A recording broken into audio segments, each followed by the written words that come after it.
Muy bien, Nada. pues buenas tardes a todos y bienvenidos nuevamente a otro seminario didáctico aeronáutico. En este caso, esta tarde hablaremos de control aéreo con nuestro colaborador Javier Santiso.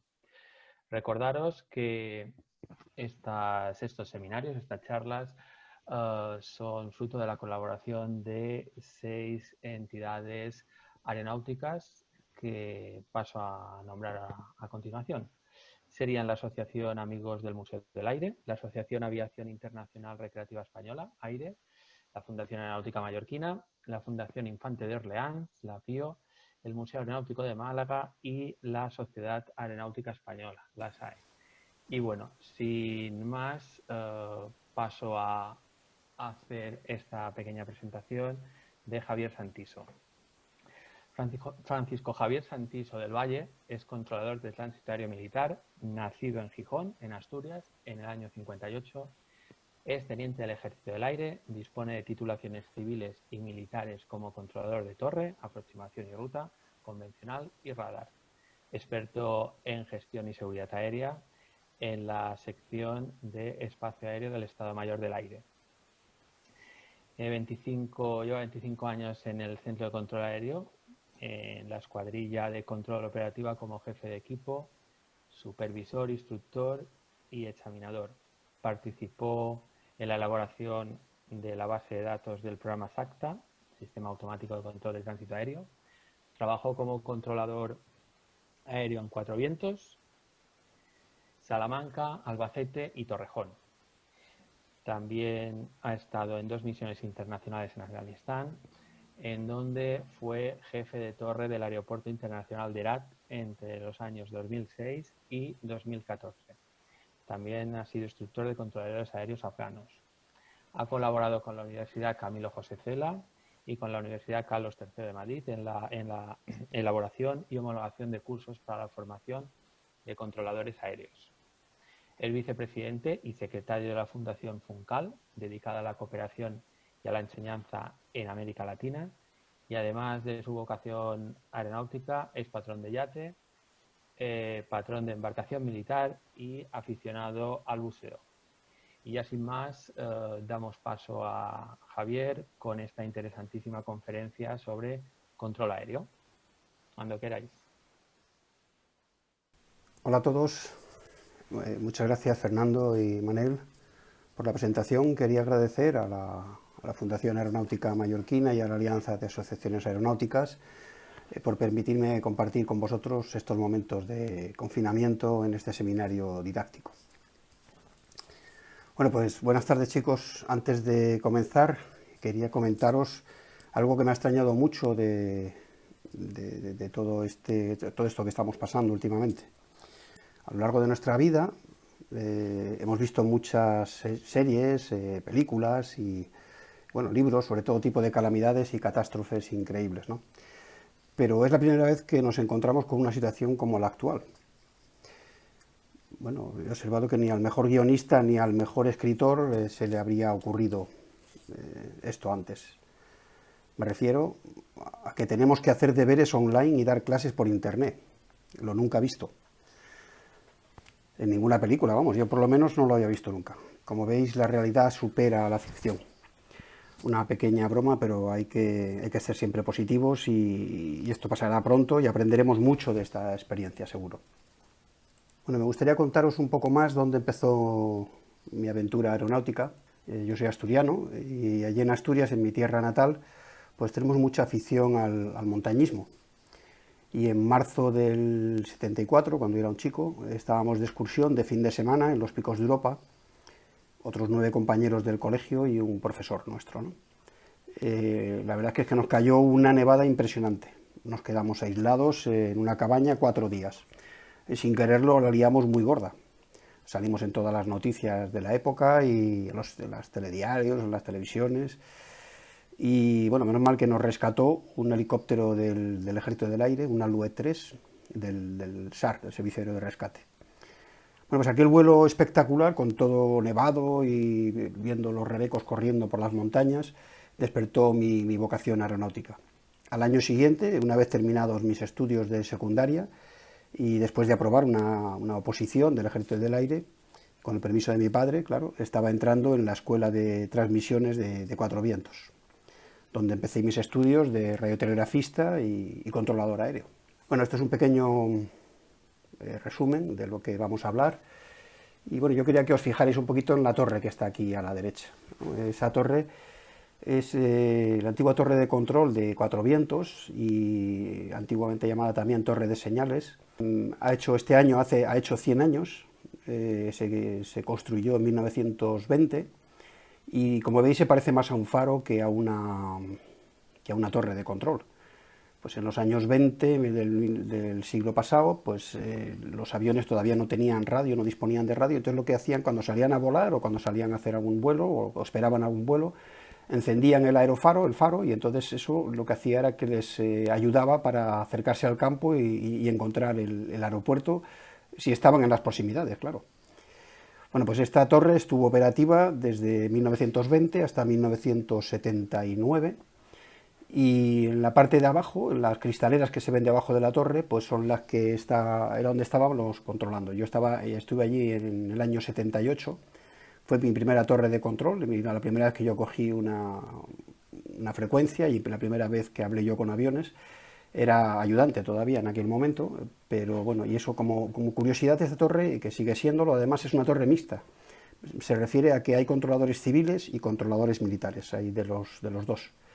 Bueno, esta es la torre de control, esta diapositiva es la torre de control actual de Cuatro Vientos. Luego al final veremos un pequeño vídeo que saqué desde allí, de la patrulla Águila. ¿Qué es un controlador aéreo? Bueno, pues es el encargado de dar servicio de tránsito aéreo para prevenir colisiones entre aeronaves, y en el área de maniobras, la zona de tierra, por así decir, pues entre aeronaves y obstáculos, para acelerar y mantener ordenadamente el movimiento del tráfico aéreo. Supervisa el tránsito en el espacio aéreo para evitar accidentes y colisiones, y su función es orientar a los pilotos con la información necesaria y alertarlos en caso de peligro o de problemas, ¿no? Es un trabajo que conlleva una gran responsabilidad y preparación, como es lógico. El controlador de tránsito aéreo tiene que estar en posesión de su licencia de control y de las habilitaciones y anotaciones apropiadas para el ejercicio de cada una de esas atribuciones. Hay varios puestos en cada torre de control, o en cada puesto de control, no solamente de torre, sino de área o de aproximación, que luego los veremos. Y para cada una hacen falta unas habilitaciones y unas titulaciones que son necesarias, ¿no? Y unas condiciones que hay que tener. Bueno, ¿de quién depende el controlador aéreo? Pues el controlador aéreo depende de ENAIRE, que es el proveedor de servicios de navegación aérea en España, ¿no? La información aeronáutica en España. Es una entidad pública, empresarial, del Ministerio de Fomento, y gestiona el espacio aéreo español y todo el tráfico aéreo en España, claro, con 2 millones de vuelos al año, y transporta unos 250 millones de personas. Este año supongo que un poco menos con el tema que estamos pasando. Pero bueno, tiene 5 centros de control, que son en lo que es el FIRO, la zona de Madrid, que son Madrid y Sevilla, que está delegado. Hay un centro de control en Madrid y otro en Sevilla. Madrid es el más grande. Luego hay otro en Barcelona y Mallorca, y luego otro en Canarias. Hay 21 torres de control por toda España. Bueno, y una gran red de infraestructuras y equipamientos aeronáuticos. Presta servicios de tránsito aéreo, ATS, de control de área, ACC, y aproximación, APP, y aeródromo o torre, así como los servicios de información de vuelo, alerta y asesoramiento. Bueno, las abreviaturas siempre proceden del inglés, porque todo es el inglés aeronáutico, la fraseología aeronáutica suele ser en inglés, y aunque se puede utilizar el español, claro, pero casi todo procede del inglés, es la lengua básica, ¿no? También, bueno, ENAIRE también es proveedor de los servicios de comunicaciones, navegación y vigilancia en todo el espacio aéreo español y en los aeropuertos de la red AENA. Esta torre, esta foto última, es el centro de control de tránsito aéreo de Mallorca. El centro de control de tránsito aéreo está abajo, en la parte de abajo, y arriba está luego la torre, están separados. Bueno, espacio aéreo, es una porción. ¿Qué es el espacio aéreo? El espacio aéreo es todo lo que hay en España, ¿no? Por encima de nosotros, y es una porción de la atmósfera terrestre, tanto sobre tierra como sobre el agua, ¿no? Regulada por el Estado en particular. En este caso hemos dicho que era ENAIRE el que la regulaba, y la que delega un poco los temas de control, que desde el 2010 que se liberalizó el tema. El espacio aéreo controlado, que es el que vamos a hablar básicamente, porque el espacio se divide en espacio aéreo controlado, no controlado y otras zonas, otros espacios. El espacio aéreo controlado es un espacio aéreo con dimensiones definidas en el cual hay un servicio de control de tráfico aéreo para vuelos instrumentales, IFR, o para vuelos visuales, VFR. En él todos los pilotos están sujetos a ciertas reglas de operación y requerimientos para sus aviones. Tienen que cumplir unas normativas, como es lógico, ¿no?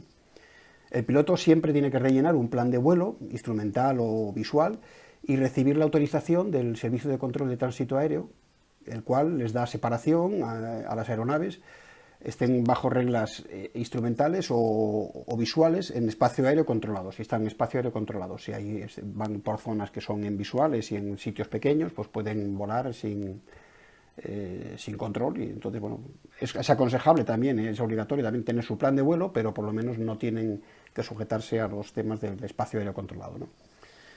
Y luego, bueno, pues lo que es una aerovía o ruta aérea es el camino virtual predefinido que sigue una aeronave, son las carreteras del aire, ¿no? Esto que veis en el mapa son las áreas terminales o los TMAs de España, que pues están en Mallorca, en Barcelona, en Madrid, en Santiago, en Sevilla, o en Canarias, o todas las que hay, ¿no? Por ahí.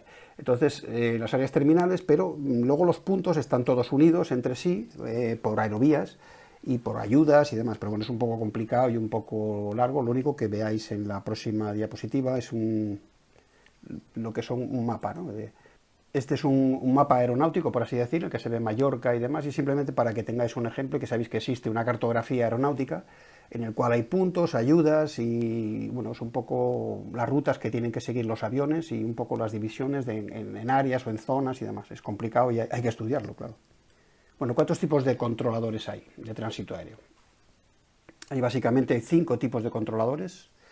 El primero sería controlador de autorizaciones, el delivery, que le llaman, es el que da la autorización al plan de vuelo que hizo el piloto, y generalmente confirma luego el destino, la ruta, las instrucciones según el plan de vuelo que ha hecho, y le confirma la meteorología, aunque la meteorología también en los grandes aeropuertos hay una frecuencia que los pilotos se conectan a ella y escuchan el plan de vuelo el plan meteorológico actualizado.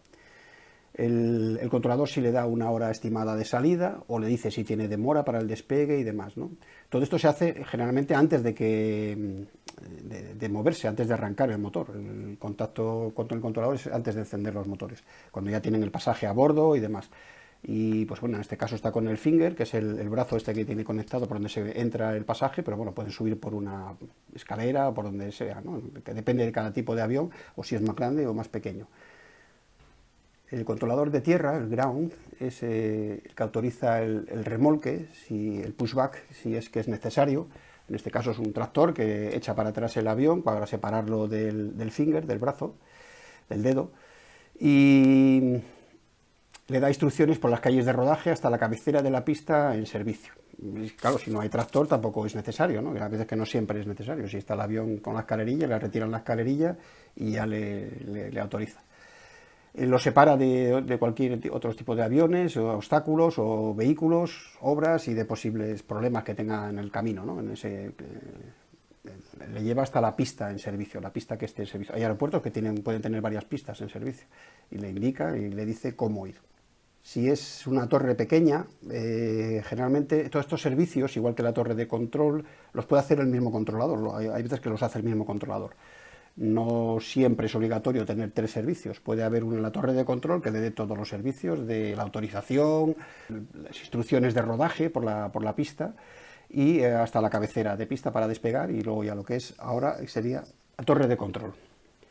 La torre de control es el que, como decía, que puede hacer también los otros servicios, y tiene el control sobre la pista o pistas de aterrizaje, las intersecciones y todo lo que son las plataformas, ¿no? Autoriza aterrizajes y despegues y controla vuelos VFR también, la ATZ que se llama. El movimiento dentro de la ATZ, que es el área que está alrededor de la torre, que son más o menos unas 5 millas, 8 o 9 kilómetros, prácticamente es lo que se ve desde la torre. Le da la información meteorológica actualizada, si ha habido modificaciones de viento o de alguna cosa, y de los posibles trabajos, cruce de pistas, aves y otros tráficos que pueda haber en el circuito de tráfico, ¿no? Los instrumentales se coordinan con la aproximación, que es el que le autoriza, ¿no? En esa diapositiva se me ve a mí en la torre de control de Afganistán, en Herat. Estaba yo allí controlando, estoy aquí de pie, a la derecha de la vista. Y bueno, como veréis, la torre de control, que es la que está arriba a la derecha, es un poco inclinada, entonces se ve reflejado el avión, que era el Casa 295, que acababa de llegar para darnos apoyo en Herat, allí, ¿no? Estuvo allí varios días luego dando apoyo. Bueno, como veréis, esa torre, ahí tiene, pues un poco para que veáis, todas las torres suelen tener el número de la pista en servicio, que es el caso el 36, y la elevación del campo para que cualquier avión que pase por allí, bueno, pues lo pueda ver y lo pueda saber, por si no te quiere consultar sus apuntes o sus publicaciones. La torre de arriba, la foto de arriba fue en el 2014, perdón, en el 2006 cuando fui la primera vez a Afganistán, ahí es donde daba yo el servicio, donde trabajaba. Y luego cuando volví en el 2014, pues es que los talibanes tenían la mala costumbre de que nos tiraban cohetes y nos tiraban algún explosivo que otro. Entonces hubo que cambiar la torre de control y pusieron una abajo que era con más protección, tiene unos búnker alrededor y tiene unos merlones que le llamábamos. Y la visibilidad era mucho mejor incluso de la de abajo porque teníamos cámaras de televisión y entonces veíamos mucho mejor las pistas y mejor las posiciones. No hace falta estar arriba hoy en día. Hoy, con la tecnología que tenemos, se dispone de otros medios para poder visibilizar mejor las pistas o lo que sea. Bueno, el controlador de aproximación es la APP que decimos. Controla el espacio aéreo y los tráficos que salen y llegan a uno o más aeropuertos. Es un CTR que le llamamos, un TMA. Da prioridades a los vuelos instrumentales y en la salida los transfiere al centro de control de área. Cuando va de salida los pasa. Es un transmisor con los otros centros de control. Siempre los límites de los espacios aéreos, tanto en extensión como en altura, están todos publicados y tienen los puntos de coordinación en los que se trasladan los aviones, ¿no? se cambian. Y se suele trabajar con un radar, por ejemplo en Madrid este es un radar, este es el ACC de Madrid, y el centro de control está en el centro de control de Madrid, es el TMA, esa es la zona de aproximación, son los controladores de aproximación. Y si no hay radar, por lo que sea, en Afganistán no teníamos radar y trabajábamos con estimadas, vas trabajando, es otro sistema que llamamos convencional. En arribadas, en aviones que están llegando, es el que autoriza las aproximaciones al aeropuerto que sea, y le dice pues si es una aproximación ILS, es una aproximación directa o el tipo de aproximación que pueda ser, ¿no? Y si hay mucho tráfico, por lo que sea, pues les deja haciendo esperas en hipódromos, sobre unos puntos, y les deja dando vueltas, está todo legislado y le dices cómo tiene que quedarse el avión, en qué alturas los vas poniendo unos encima de otros, por así decir, y los vas metiendo por abajo según vayan llegando. También se les da la hora de aproximación, prevista de aproximación, y se les da varias cosas, ¿no? Hay cartas de acuerdo donde todo está escrito y todo está publicado, ¿no? Para que cada uno sepa y demás. Es el que autoriza aterrizar y luego ya lo pasa con la torre. Es un intermediario entre el centro de control de área y las torres de control. Lo mismo de despegues que de aterrizajes. Bueno, Control Madrid. El Control Madrid es el controlador de ruta o de área, controla el resto del espacio aéreo, por la parte de arriba, por así decir, ¿no? Está dividido en sectores y en regiones inferiores de vuelo y las superiores, y el FIR y el WIR, que se llama. La FIR son hasta 245 de nivel, y que son 24.500 pies, y la región superior de vuelo, la WIR, es hasta 460, ¿no? 46.000 pies. Y los límites entre la aproximación y ruta se establecen, ya lo he dicho, entre los centros de control mediante cartas de acuerdo o publicaciones. Controla los tráficos establecidos a un nivel de vuelo y generalmente es el que hace el traslado de un avión de una zona a otra, ¿no? Generalmente por aerovías, aunque los puede sacar de la aerovía si el controlador quiere, ¿no? O por si tiene tormentas o lo que sea, los puede sacar de la ruta. Y el controlador de aproximación, los tráficos en evolución, que hemos dicho antes también, ¿no? Tanto en ascenso para el nivel de vuelo idóneo como en descenso para aterrizar en el aeropuerto de destino. Esto es el centro de control de Madrid, ahí estaba donde yo estaba destinado, estuve ahí 24 años y fue el día de la boda del actual rey, y doña Leticia, y estábamos ahí controlando aviones y helicópteros y controlando un poco la zona aquella. Y luego es la sala de control, que es la sala más grande de España, de controladores, que ahora veréis ahora en un pequeño vídeo después cómo es un poco el funcionamiento dentro de la sala, y estamos mezclados ahí todos, estamos los civiles, los militares, y ahí está la zona también de aproximación, que está en la parte final. Los que están aquí a la derecha, los primeros, son los jefes de sala y demás. Ahora veremos que vemos un poco un esquema, pero bueno, no es fácil. No es fácil porque verlo, en la ATZ donde se ve es lo que es el aeropuerto, lo que es la zona alrededor del aeropuerto, que está dentro de un TMA, que puede haber varios aeropuertos, puede haber dentro, o uno, depende cómo sea. El CTR es la zona también de protección alrededor de la torre, y en la cual hay tráficos en evolución, ¿no? Los que van subiendo o bajando. El TMA es el área terminal de los que manejan aproximación, que es lo que hemos hablado, y el CTA es el área donde están todos los niveles. Hay aerovías entre medias para comunicar unos sitios con otros. Y luego el FIR y el UIR, que hemos dicho antes, que son las rutas en altura o más bajo, ¿no? Ahora vamos a ver el centro de control de Madrid en un día de tormentas. Está sacado del telediario, o sea que es un tema que fue público. Cómo los controladores, a veces que hay un problema, que hay aviones que están volando en un día de tormenta, entonces, claro, les es muy incómodo y es incluso peligroso meterse en una tormenta, hay cumulonimbos y demás. Entonces, cómo les desvían y cómo lo hacen, ¿no? Las fuertes tormentas de estos últimos días han hecho que muchos vuelos hayan tenido que modificar su ruta. Hoy hemos entrado en el mayor centro de control de tráfico aéreo de España, en Torrejón de Ardoz, en Madrid. Allí están destinados un tercio de los controladores del país. Su trabajo, ya de por sí estresante, se complica ante situaciones de este tipo. Roger, deviation approved, heading 045, report on clear weather. Este, por ejemplo, acaba de decir ahora que sí que tenía tormenta y que en vez de seguir la ruta que estaba siguiendo, que era directo hacia aquí, que necesita poner rumbo 045. Aunque trabajan bajo techo, las fuertes tormentas les afectan como si estuvieran a cielo abierto. Nos cuentan, las peores condiciones para trabajar como controladores. Los pilotos deciden por dónde van a volar para evitar la tormenta y toman el control. Las aeronaves no vuelan por donde deben y no tenemos ni idea de lo que van a hacer. Hasta que el piloto nos dice, oiga, que me tengo que desviar, que por ahí no puedo pasar.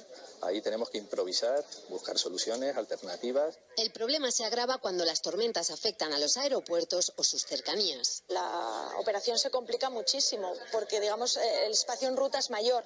Siempre hay más posibilidades de que los aviones puedan desviarse. En estos casos, los controladores tienen que espaciar los despegues y aterrizajes, y a veces esto provoca que se acumulen aviones en espera, sobrevolando la zona y consumiendo combustible. En ocasiones no pueden aguantar y tienen que aterrizar en otro aeropuerto. En este centro de control, el mayor de España, trabajan unos 500 controladores. Lo hacen en coordinación con la Agencia Estatal de Meteorología, de quienes reciben previsiones cada media hora. Sin embargo, necesitarían hasta 3 horas de antelación para reorganizar las rutas. Y en ese momento es muy difícil saber dónde va a estar una tormenta. Bueno, como veis es muy instructivo porque se ve un poco todo lo que es el área, lo que hacen y lo que hacemos en el centro de control. Bueno, ¿qué requisitos hay que tener para ser controlador aéreo? Pues hay que ser mayor de 18 años, tener nacionalidad española o de un país comunitario, un título que dé acceso a la universidad, ya sea bachiller o equivalente, FP, formación profesional, FP, FP2, técnico especialista o técnico superior de formación profesional. Yo recomiendo algo que sea científico o tecnológico porque siempre será un poquito más fácil, pero vale cualquiera, o sea que no es igual que sea uno que otro, ¿no? Lo que hay que tener un título que dé acceso a la universidad, que puedas entrar a la universidad. Hay que tener un muy alto nivel de inglés, tanto oral como escrito, y hemos hablado de que es el nivel de referencia, ¿no? El nivel de referencia es el C1, que es el que aunque no es necesaria la titulación, pero es el nivel de referencia, ¿no? Para saber qué es el que tenéis que tener. Y es el nivel en que se utiliza en todas las comunicaciones y en todas las publicaciones y todo, es el inglés aeronáutico, por así decirlo, ¿no? Hay otros también, pero bueno, es el básico, con el que nos regimos todos y manejamos todos. Si la lengua materna es diferente al español, la persona que quiere optar al cargo, pues ahí sí tiene que presentar el nivel C1, el título, equivalente de español en oral y escrito también, ¿no? Luego, los requisitos médicos que son imprescindibles. Es un reconocimiento médico de clase 3, que se llama, y cumple una normativa de OACI. OACI es la Organización de Aviación Civil, y es igual que para los pilotos, lo mismo que para los pilotos. Es muy específico y muy selectivo. Hay que tener muy buena salud física y mental. Y luego, además, este reconocimiento médico, luego, que nosotros le llamamos el CIMA, hay que mantenerlo todos los años después, o sea que no es fácil. Un ejemplo podría ser que si uno es daltónico, por ejemplo, no es una enfermedad grave, ni tiene ninguna cosa grave, de hecho no es una enfermedad, es simplemente una deficiencia, pues no puede ser controlador porque no diferencia los colores, ¿no? O sea que hay cosas que directamente te excluyen, ¿no? Es uno de los temas. Bueno, ¿qué habilidades hay que tener? Un poco hacer malabarismos, ¿no? Hay que tener, pues eso, un conocimiento del sector aéreo y muy amplio, la meteorología, de cartografía, navegación, fraseología, muchas cosas, ¿no? La verdad que son muchas las cosas que hay que aprender y que estudiar. Habilidades para tomar decisiones de forma rápida y resolutiva, autocontrol en situaciones de estrés, agilidad mental y capacidad para trabajar en equipo, capacidad de coordinación, facilidad para visualizar espacios en 3 dimensiones, orientación espacial, razonamiento lógico, percepción visual e imaginación, capacidad para hacer frente a varias tareas simultáneamente, adaptabilidad al cambio, resistencia a la fatiga, estabilidad emocional y razonamiento abstracto. Y luego, pues sobre todo, pues tener mucha vocación, mucha seguridad y mucha responsabilidad con el trabajo, con lo que uno está haciendo. Bueno, pues las diferencias entre un controlador civil y militar pues son pocas, la verdad, que tenemos las mismas normas, los mismos reglamentos, tanto nacionales como internacionales, el mismo reglamento de circulación aérea de OACI, la Organización de Aviación Civil, y de AESA, la Agencia Estatal de Seguridad. Tenemos las mismas titulaciones, licencias, reglas, habilitaciones y capacitaciones. Tenemos que cumplir todos los requisitos igual que un civil. De hecho, yo estudié un año, por ejemplo, en la escuela de Salamanca y otro año en la escuela de Barajas, en Senasa, que es donde estaban los controladores civiles. Tengo la misma titulación que los civiles y la militar aparte, ¿no? Pero bueno, son las mismas titulaciones. La única diferencia es que los militares hacemos defensa aérea. Y bueno, ¿qué es la defensa aérea? Pues que además de separar los aviones, hay momentos en los que hay que juntarlos o tenerlos pegaditos. Hay que mantener siempre la seguridad, no solamente con nuestros tráficos militares, sino con el resto del tráfico civil y separándolo de ellos y manteniendo todas las normas que tenemos que cumplir de separación. Hacemos interceptaciones, escoltas, repostajes en vuelo, ejercicios, entrenamientos, desfiles, búsqueda y salvamento, paracaidistas, incendios, misiones, bueno, muchas funciones, ¿no? Luego ahora veremos una de las cosas de las que hacemos. Y tenemos el uso compartido y compatible del espacio aéreo. Tenemos una coordinación total, ¿no? Es imprescindible la coordinación civil y militar entre controladores civiles y militares y civiles. Cualquier duda nos llamamos y nos ponemos en contacto. Tenemos líneas directas, líneas calientes. Es vital para la seguridad aérea y nacional. Cualquier problema que ellos vean nos avisan y nosotros cualquier problema o cualquier duda que tengamos también lo coordinamos con ellos, siempre, ¿no? Esta interrelación entre ambos es, ya he dicho, total e inmediata. En cualquier situación, 24 horas al día y 365 días al año, ¿no?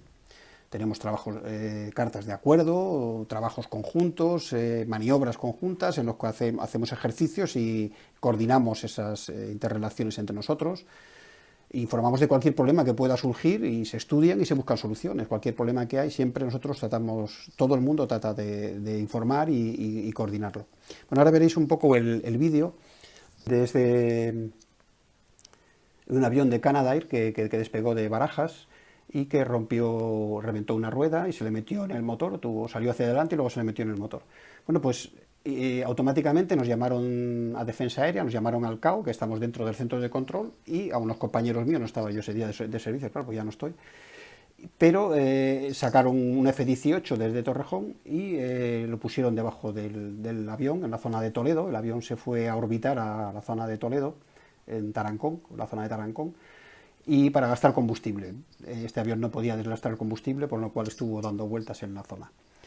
El avión, el F-18, se puso por debajo, le estuvo mirando y le dijo lo que tenía, cuál era el problema y tal. Esto es uno de los hechos que ocurre no es que sea todos los días, pero habitualmente puede pasar, y una de las coordinaciones que tenemos es esta, ¿no? Precisamente. Sí, entiendo, acaban entonces ya con el chequeo. Del tren delantero no estaba bien aparentemente, ¿no? Estaba bien. Y del trasero, solo la rueda exterior izquierda trasera estaba dañada, aparentemente. Copy, that was copy. Okay, thank you. No les he enviado fotos porque se ven con poca calidad, pero vamos, que lo veía yo mejor que las fotos. De acuerdo. Pues muchas gracias, Pocorocho 1. Pues ya cuando lo desea, pues retornar rumbo 335. Repita rumbo, por favor. De rumbo 335. Rumbo 335, mantengo 8000 pies, ¿verdad? Bueno, en principio deje libre la altitud del Air Canada y cuando esté libre en contacto visual con él, proceda en ese rumbo. Perfecto, ¿haciendo o desciendo? Mejor 10.000 pies, 10.000 pies sobre 1029. Copiado, pues Air Canada, I'm leaving, turning right, heading 55 and climbing 10,000. ¿Dónde estudia un controlador aéreo? Se le liberalizó la enseñanza y el control aéreo en el 2010, y hay 3 únicas empresas que son las gestoras, las que son proveedoras de servicios de control en España, que ahora actualmente son AENA, Saerco y Ferronats. Pero, bueno, ahora precisamente están en el periodo de licitación de otras empresas, posiblemente venga alguna empresa más, han presentado sus papeles hace poco. Y hay varias escuelas privadas para dar clases de controladores aéreos, ¿no? Hay varias, incluso hay alguna universidad. Estuvo en su momento la Camilo José Cela y la de Getafe, la UCM3 de Getafe, pero ahora ya no están. Ahora creo que está la de Ciudad Real y la de Lleida, y bueno, hay otras más escuelas por ahí, hay varias escuelas, y tienen que estar, son centros de formación reconocidos por Aviación Civil. El precio, pues salen algunas desde 30.000 euros, pero pueden llegar a los 75.000 euros, depende de las clases que se den. Hay prácticas con simuladores. Esa foto que está en la parte de abajo es un simulador de vuelo, y luego, pues una vez que se hacen las prácticas y se estudia las clases que tengan, pues bueno, teniendo el certificado médico que hemos hablado antes y la competencia lingüística en inglés o en español si eres extranjero, pues se obtiene una licencia de alumno controlador que la autoriza AESA, ¿no? La Agencia Estatal de Seguridad. Esto no quiere decir que ya eres controlador aéreo, pero ahora te tiene que contratar una de las empresas que hemos dicho antes. Una de esas sería o AENA, o Saerco, o Ferronats. Te presentas a una licitación, y el problema es que no siempre pasa como con los pilotos, que no todos los pilotos entran es un libre mercado, y no todos los pilotos pueden volar en compañías. Hay algunos que no tienen suerte, porque no cumplen las condiciones o porque no le gusta a la empresa, ¿no?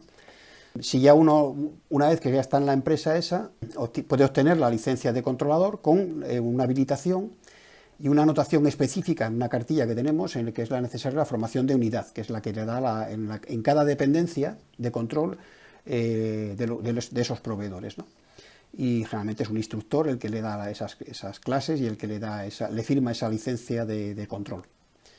La diferencia con los militares, pues por los militares hay una formación inicial, en la que es en la Academia General Básica de León, en la cual se entra después de pasar un examen, una selección. También hay un examen de selección para entrar, una oposición, y después se va en León, y luego en Madrid también se estudia, son unos 3 años.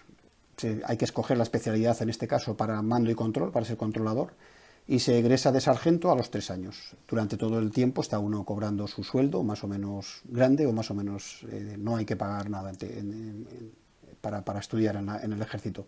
Luego la licencia de alumno controlador se hace en la Escuela de Control de Matacán, en Salamanca, que está unos 6 meses aproximadamente para Torre, y luego depende de lo que se vaya a estudiar, se hacen otros estudios, otros cursos, y hay varios cursos y tal. Y luego una formación de unidad en cada destino, ¿no? Cuando uno llega a su destino, pues llega y es donde hace su formación de unidad, y ya puede trabajar después de haber pasado por el instructor igual que los demás, ¿no? Bueno, la formación militar de los 3 ejércitos, la formación inicial se hace en cada ejército en sus academias respectivas, el ejército de tierra, la armada y el aire. El Ejército de Tierra tiene sus bases de helicópteros en toda la península, en Canarias, y en cada una pues hay controladores aéreos del Ejército de Tierra que han hecho su formación también, sus cursos luego también en Matacán, en Salamanca. Están distribuidas por toda la península, en Vétera, que es en Valencia, o en Almagro, en varios sitios. La Armada Española también ha hecho sus cursos en Salamanca, en Matacán, en la base del Ejército del Aire, y tiene sus controladores también que controlan en el portaeronaves también el Juan Carlos I, tienen las escuadrillas, son escuadrillas de aviones, de los Harrier que tienen y los helicópteros de la Armada.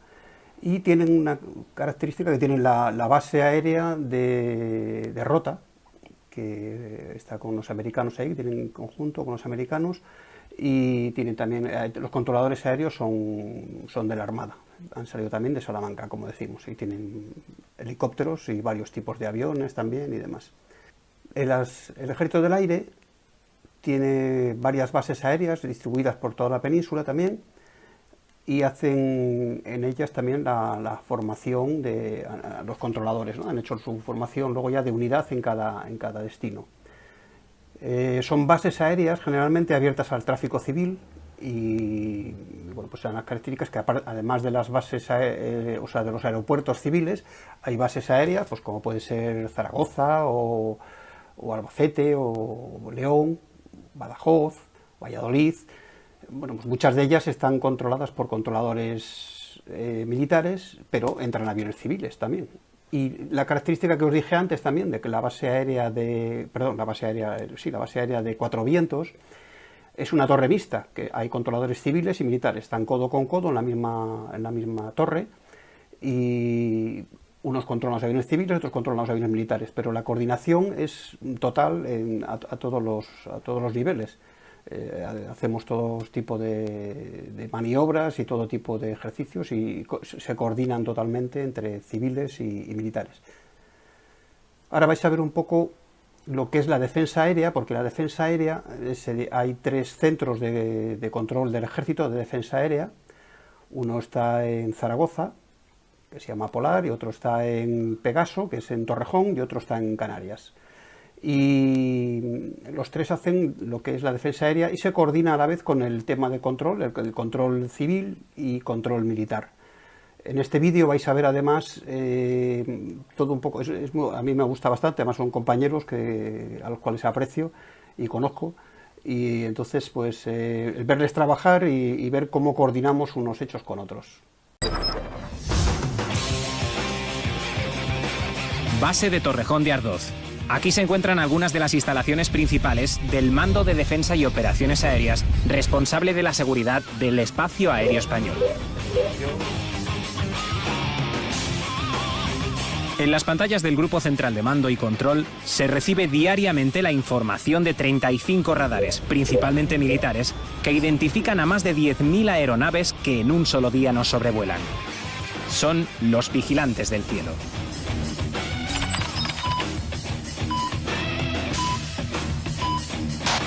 Charlie Tango 23, additional traffic, Bra 100, 15 miles. 11:33 de la mañana. En las pantallas se detecta una aeronave no identificada. Salta la alarma. Ni el radar ni los operadores del Grupo Central pueden asociarla a ningún plan de vuelo o a plan de operaciones aprobado. Se intenta el contacto por radio. Este es el sistema de defensa español, llamando en guardia una aeronave no identificada al sur de Ibiza. Radial 180, 80 millas del borde de Ibiza, con rumbo norte, 5.000 pies de altitud. Si me escucha, llame en frecuencia 250-275 o contacte con Pegaso en esta frecuencia.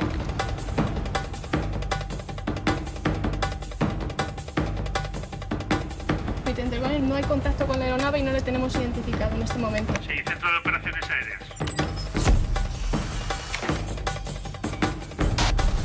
Sí, buenos días, AOC. Tenemos una aeronave no identificada, 50 millas al sur de Ibiza, 5.000 pies con rumbo norte. Ok, nosotros la tenemos en pantalla, codificada como desconocida. No ha podido ser identificada por medio de asociación con ningún plan de vuelo válido y por tanto solicitamos un scramble de un avión en alerta para su identificación visual. Ok, pues vamos a iniciar la orden de scramble. Scramble. Orden de despegue inmediato a caza en alerta. Scramble Charlie Tango 23 para identificación visual aeronave sur de Ibiza. Orden de scramble dada a las 11:39.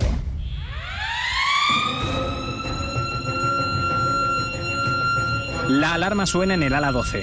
El piloto, el capitán Zeca, se equipa con el pantalón con las cartas de vuelo y con un chaleco que le ayuda a soportar las elevadas fuerzas G que le afectarán durante la travesía.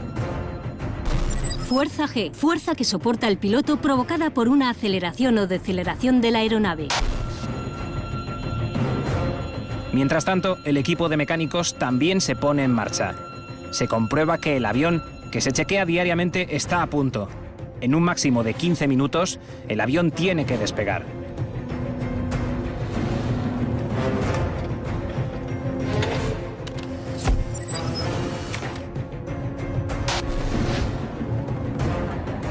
Se trata de un caza F-18. El piloto, ayudado por la mecánico, se coloca en tobillos, rodillas, cintura y hombros los atalajes que le sujetarán al asiento cuando éste sea lanzado al exterior ante el riesgo de colisión. Finalmente, se retiran las pinzas de seguridad de los misiles. Todo está listo para el despegue. Los dos motores, cada uno con una potencia de 8.000 kilos de empuje, empiezan a trabajar. El avión se dirige a la cabecera de la pista.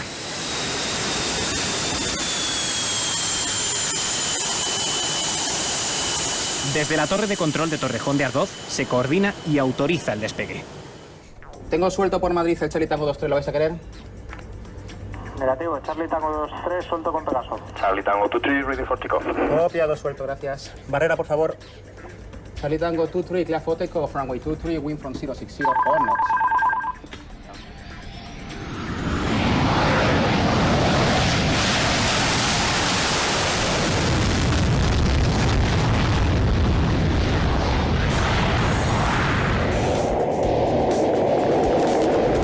La identificación visual de la aeronave es prioritaria.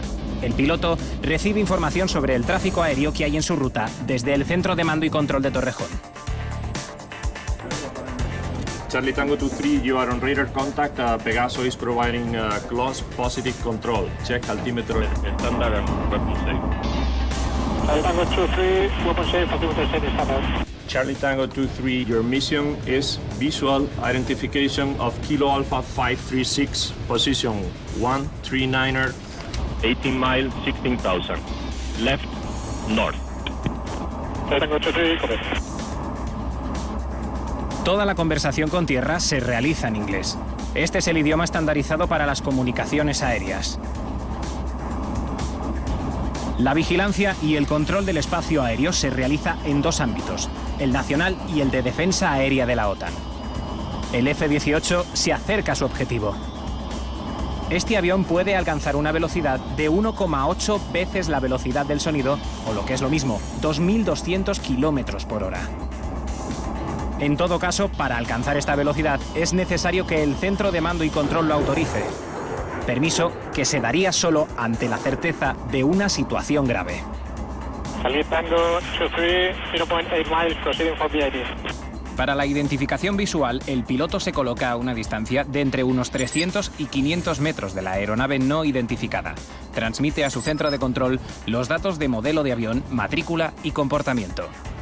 Charlie Tango 23, VID, Cessna Citation Model. Charlie Tango 23, Pegaso copy. Identification is a Cessna Citation. Toma fotos para confirmar la identificación. Se averigua que se trata de un avión civil comercial cuya tripulación rellenó incorrectamente el plan de vuelo antes del despegue, por lo que no llegaron al sistema de mando y control los datos necesarios para su identificación. No supone una amenaza para la seguridad nacional, por lo que le deja continuar su vuelo. No obstante, el Ejército del Aire hará llegar la correspondiente reclamación al propietario de la aeronave. Con el objetivo cumplido, es hora de volver a estar de nuevo a punto en el ala 12 de la base de Torrejón de Ardoz.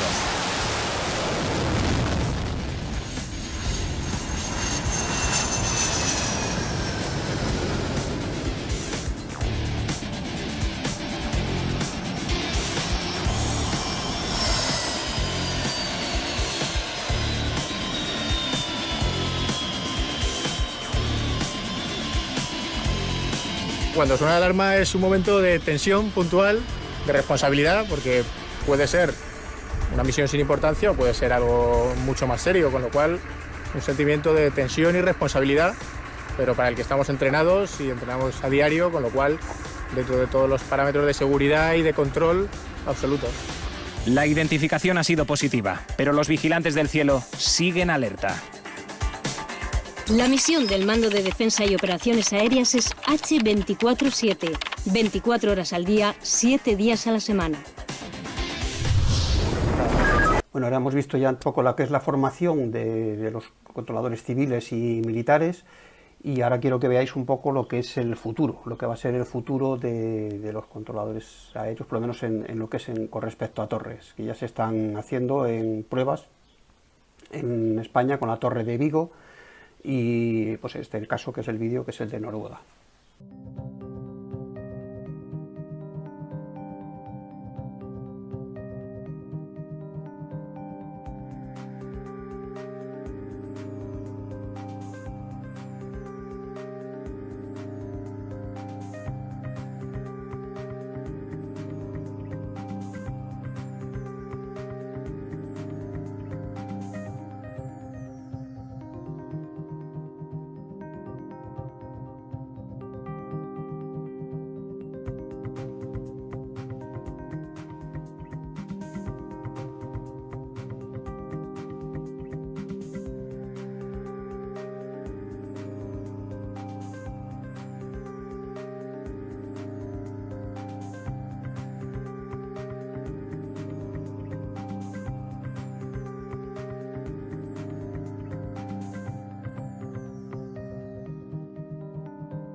Bueno, este vídeo lo hice en la Torre de Cuatro Vientos el 26 de junio del 2017, era el 90 aniversario de Iberia, y es la patrulla Águila y un Airbus 330. Para mí la aeronáutica y la astronáutica y la aviación siempre nunca ha sido una profesión, han sido una pasión, y que he tenido la suerte de disfrutar trabajando en ella. Espero que vosotros también tengáis el día de mañana la misma suerte de trabajar en algo que os apasione.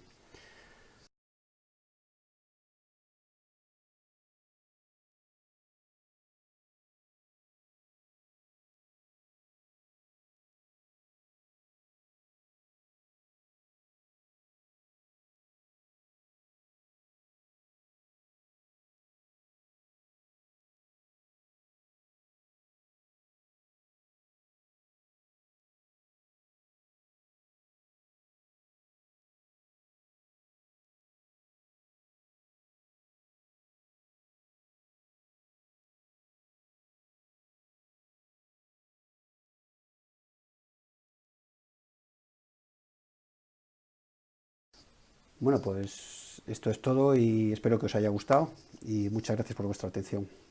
Fernando, cuando quieras. Vale.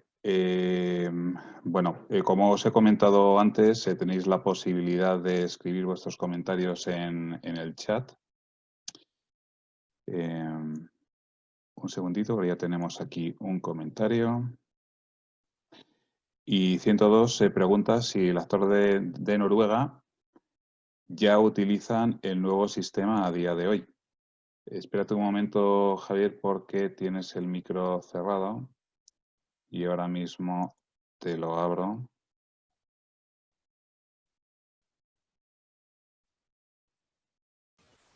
Ya lo tienes abierto, sí, Javier. Vale. Sí, muy buenas. El aeropuerto de Noruega estaban en pruebas todavía haciéndolo el tema este. Estarán ya en breve, no creo que tarden mucho en activarlo. Esta era la publicidad de ellos, precisamente. Muy bien. A ver. Bueno, antes de que me pegue alguien, yo quiero decir lo del SAR, que cuando estoy diciendo que el SAR también viene del inglés, la palabra SAR, no es Servicio Aéreo de Rescate, es Search and Rescue y es búsqueda y salvamento. O sea, no sé que alguien luego me corrija.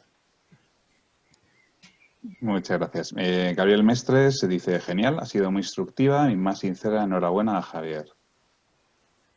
Pues muchas gracias. ¿Algún comentario? ¿Alguna pregunta más? A ver, aquí viene. Álvaro dice, ¿por qué los militares se ponen nombres como Póker, Lince, etcétera? Son los indicativos de cada unidad de los aviones. El Póker, por ejemplo, es de Torrejón y bueno, en la diapositiva se veía de cada unidad tiene, pues, en Albacete tienen Dólar, por ejemplo, tienen otras. Póker y Dólar son los de Torrejón. Y bueno, pues son indicativos de cada unidad que le pone. Además ya son tradicionales, eso llevan muchos años ya puestos, o sea, no es una cosa de hace poco. Igual que también tenemos el emblema del gato, por ejemplo, en el ala 12, y pues son cosas curiosas un poco. Bueno, Álvaro dice, gracias, muy buena charla. Carlos de Palma, no sé si te has dejado algo en la pregunta, solo veo parte de ella.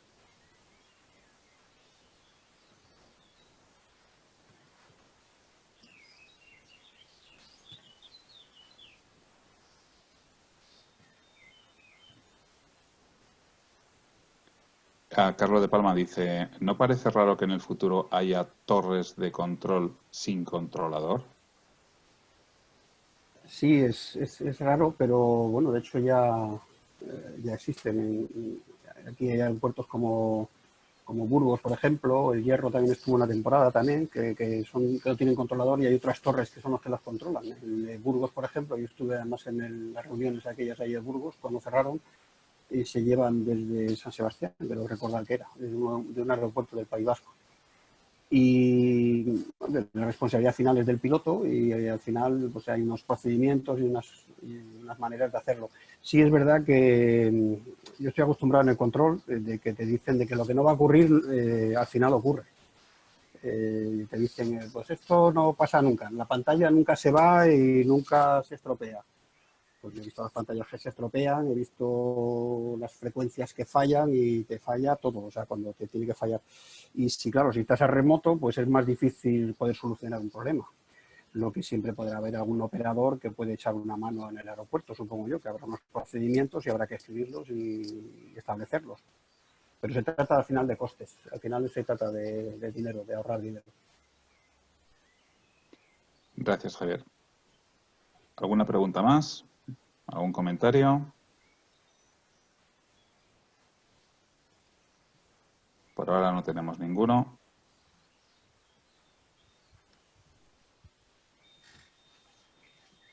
Manel, no tenemos ninguno.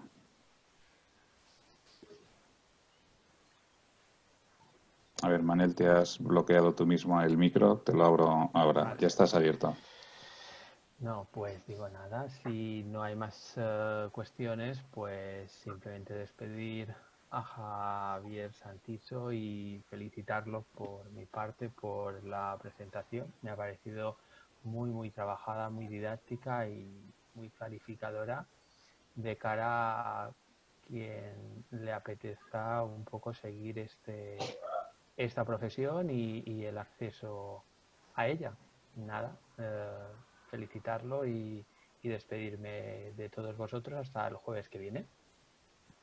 Pues muchas gracias, Manel, muchas gracias, Javier, y gracias a todos los que habéis estado en esta charla.